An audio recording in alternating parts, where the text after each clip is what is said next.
Olá, bem-vindos a mais uma conversa aqui no nosso espaço. Hoje a gente vai fundo num capítulo de um livro que, nossa, é um clássico, né? Como Fazer Amigos e Influenciar Pessoas, do Dale Carnegie. Vamos focar no capítulo 2 da segunda parte. O título já diz muito. Um meio simples de causar uma primeira boa impressão. Parece simples demais, talvez. Mas qual será esse meio? Bom, Carnegie revela logo. É o sorriso.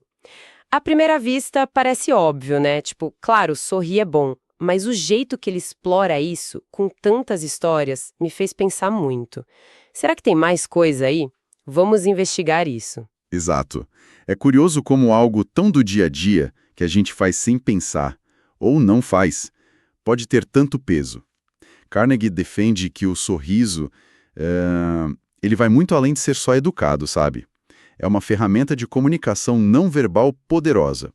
E ele argumenta que a gente subestima demais o impacto de um sorriso sincero.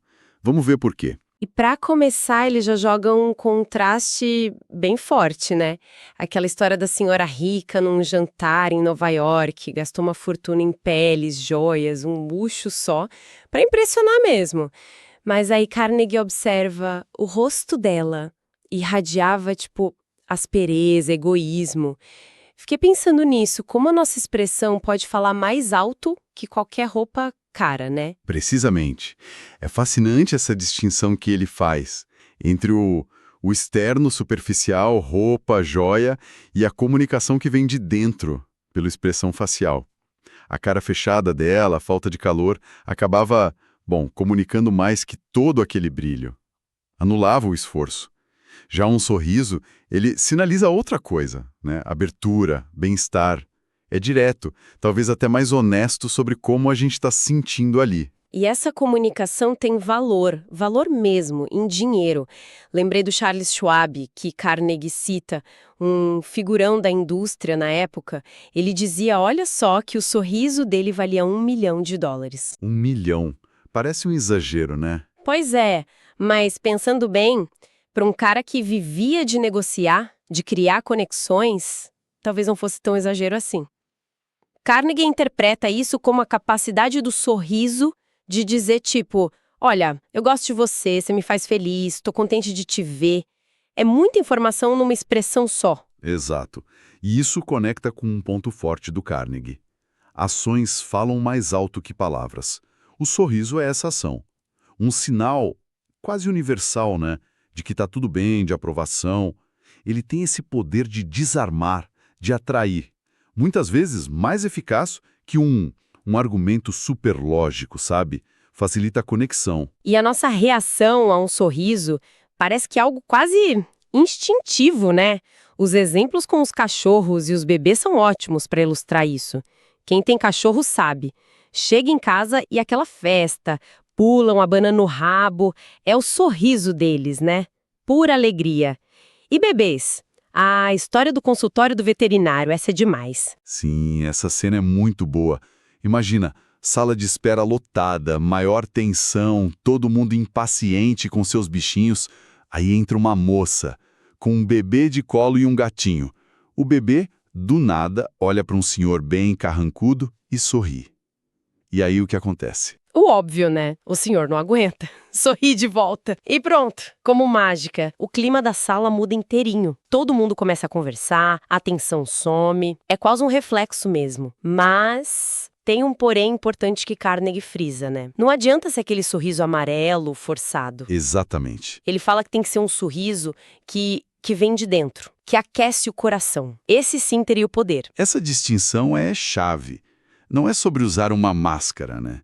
É sobre expressar algo genuíno, boa vontade, talvez, porque o sorriso mecânico, a gente percebe, às vezes até causa o efeito contrário, parece falsidade. O valor está na autenticidade. É isso que gera resposta positiva, como lá no consultório. E como isso se aplica na prática, nos resultados concretos? Fiquei curiosa com a citação do psicólogo e o James V. McConnell. Ele dizia que quem sorri tende a ser mais eficiente. Em quê? Em gerenciar, encenar, vender, até na criação dos filhos. Poxa, parece lógico. Um sorriso passa aprovação, incentivo, uma cara fechada. Bom, nem tanto. Tem até a história do diretor da loja. Preferiu contratar a vendedora sorridente, mesmo sem diploma, do que a doutora carrancuda. Para aquela função, o sorriso valia mais. Analisando por esse ângulo, o sorriso funciona como um reforço positivo constante. Ele cria um ambiente psicológico mais receptivo, sabe? Onde as pessoas se sentem mais seguras para colaborar, para aprender ou até para comprar. O McConnell sugere que o sorriso é uma ferramenta de influência e ensino mais eficaz que a crítica, que a negatividade. Ele abre o canal da comunicação. Agora, o que eu achei mais diferente foi a ideia do sorriso funcionar até pelo telefone. Quando li que as empresas de telefonia ensinavam os operadores a sorrir enquanto falavam, eu pensei, como assim? Ninguém tá vendo. Mas faz todo sentido, né? A emoção passa pela voz. O caso do Robert Cryer, recrutando aquele PhD super disputado, mostra bem isso. O cara tinha outras ofertas, talvez até melhores financeiramente, mas escolheu a do Cryer. Por quê? Porque a voz do Cryer soava feliz e interessada de verdade. Transmitiu um sorriso. Os outros foram só profissionais, frios. É a prova de como a nossa voz muda com a nossa emoção, com a nossa expressão facial, mesmo que invisível para o outro lado. A cordialidade, sabe? O entusiasmo, tudo isso que a gente associa a um sorriso tinge a nossa voz. E essa percepção de calor humano, de interesse real, pode ser o fator que decide uma interação. Supera até a lógica dos números às vezes. Mostra o peso da emoção. Outra conexão interessante que ele faz é entre sentir prazer no que faz e ter sucesso. Ele traz a visão de um presidente de uma empresa de borracha. Esse cara observou que as pessoas que parecem gostar do trabalho, que interagem com graça, elas tendem a ir mais longe. E o contrário também. Quando alguém perdia essa alegria no trabalho, era como um sinal de que as coisas poderiam começar a declinar. A ideia é que se a gente sente prazer em encontrar as pessoas, isso transparece. E aí, elas também sentem prazer em estar com a gente. Cria um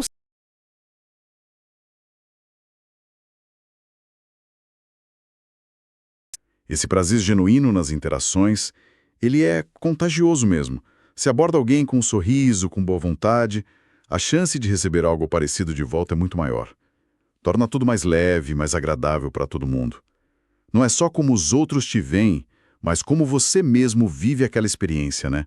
Fica melhor para você também. E para quem ainda duvida que uma mudança pequena como essa pode ter um impacto gigante, nossa, a história do William Steinhardt é quase inacreditável. Um corretor da bolsa, ele mesmo se descrevia como um carrancudo, Imagina. 18 anos casado e admitia que mal sorria para a esposa. Que situação. Pois é. Aí ele topou o desafio do Carnegie, se esforçar para sorrir por uma semana inteira. E os resultados? Surpreendentes pelo relato dele. A esposa ficou em choque, mas um choque bom. Ele diz que a casa ficou mais feliz em 2 meses do que tinha sido no ano anterior inteiro. Começou a sorrir para todo mundo, porteiro, caixa do metrô, pessoal do escritório, e notou que as pessoas sorriam de volta. Até lidar com reclamação de cliente ficou mais fácil. E ele sentiu que estava ganhando mais dinheiro. Teve um colega que falou para ele, cara, eu só passei a te achar humano quando você começou a sorrir. É uma transformação enorme. É impressionante mesmo. Mas aí vem a pergunta. Tá, e se a pessoa não tá afim de sorrir? Se forçar, não vira aquele sorriso falso que o próprio Carnegie criticou? É aí que ele traz a ideia do William James, o psicólogo, né? Sim, a ideia do feedback entre ação e sensação. O James dizia que a gente costuma pensar assim, primeiro eu sinto, fico feliz, depois eu ajo, sorrio. Mas ele propôs que o caminho inverso também existe. Se você age como se estivesse feliz, sorria, subia, endireita a postura, isso pode aos poucos influenciar seu estado interno. Pode tender a te deixar mais feliz. É como se o corpo mandasse um sinal para o cérebro, opa, estamos sorrindo, talvez seja a hora de se sentir um pouco melhor. Carnegie sugere isso, proceder alegremente como uma estratégia para cultivar o bom humor. Ah, então não é para ser falso com os outros. É mais uma ferramenta para a gente mesmo. Para ajudar o corpo a influenciar a mente. Exatamente. não é sobre enganar ninguém. É usar uma ação que a gente controla, o ato físico de sorrir, para tentar modular um estado interno humor, que muitas vezes parece fora do nosso controle direto. Mente e corpo ali, conectados. Uma via de mão dupla. E isso tudo amarra com a ideia maior de que felicidade é, em grande parte, uma coisa de dentro para fora, né? Carnegie bate muito nessa tecla. Cita Shakespeare, nada é bom ou mal, nosso pensamento é que o faz. E o Lincoln, a maioria das pessoas é tão feliz quanto decide ser em sua mente. Os exemplos que ele usa são fortes. Camponeses trabalhando duro sob o sol, mas felizes, e executivos em escritórios chiques, mas infelizes. Ou aquela imagem tocante das crianças com deficiência física subindo a escada com dificuldade, mas rindo, alegres, depois de aceitarem sua condição. Essa perspectiva dá outra dimensão para a coisa toda, né? O sorriso deixa de ser só uma técnica social. Passa a ser visto como, talvez, uma manifestação de uma filosofia de vida. A capacidade de achar contentamento, mesmo com as dificuldades, e expressar isso, inclusive sorrindo, estaria na nossa mente, na forma como a gente encara as coisas.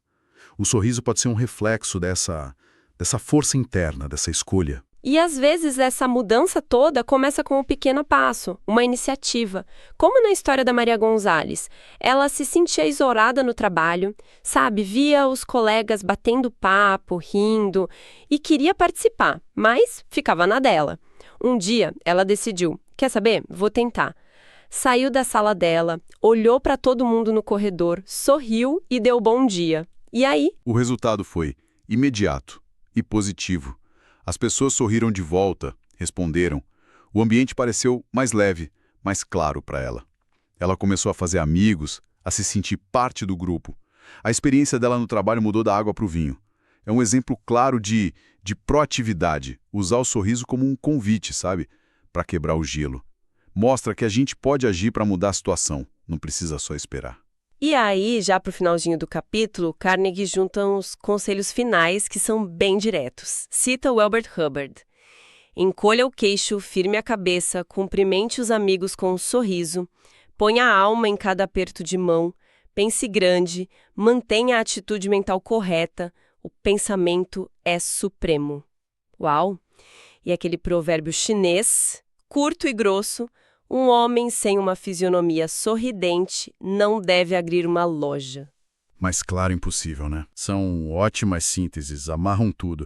A expressão externa, sorriso, aperto de mão, a postura física, cabeça erguida, e a atitude interna, pensamento positivo como um pacote completo para ter relações melhores e uma vida mais plena. E o provérbio, nossa, resume perfeitamente a importância prática do sorriso nos negócios, em qualquer coisa que envolva lidar com gente, é quase um requisito básico. E o fecho do capítulo. Nossa, é muito bonito. Ele coloca um texto de um anúncio de Natal de uma loja de departamentos, descreve o sorriso de um jeito poético. Fala que nada custa, mas cria muito, enriquece quem recebe sem empobrecer quem dá, dura só um segundo, mas a memória pode guardar para sempre. Diz que não dá para comprar, nem mendigar, nem roubar.